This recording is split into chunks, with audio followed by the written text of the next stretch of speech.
आंध्र प्रदेश के जिले एलुरु में एक दिल दहला देने वाला वाकया पेश आया, जहां एक मां की नादानी और शौहर को डराने की कोशिश ने 5 साला मासूम लड़की की जान ले ली। तफसीलात के मुताबिक जिला एलुरु के मंडल बाटियागुड़म के से ताल्लुक रखने वाले पूनम नागेंद्र बाबू और कुमारी की शादी 8 साल कबल हुई थी। इस जोड़ा का एक बेटा और एक 5 साला बेटी रितिका है। गुज़िश्ता कुछ अरसे से मियां बीवी के दरमियान घरेलू झगड़े चल रहे थे। कुमारी ने अपने शौहर को डराने और अपनी बात मनवाने के लिए खतरनाक मंसूबा बनाया।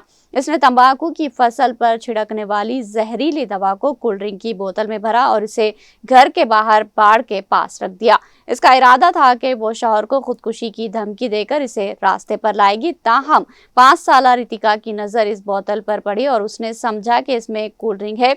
बच्ची ने किसी को बताए बगैर वो जहरीली महलूल पी लिया, जिसके फौरन बाद इसकी हालत बिगड़ गई और वो पेट के शदीद दर्द से तड़पने लगी। बच्ची को रोता देखकर अरकान खानदान फौरी तौर पर इसे बड़ियागुड़म के कम्युनिटी हेल्थ सेंटर ले गए, जहां इलाज के दौरान मासूम रितिका की मौत हो गई।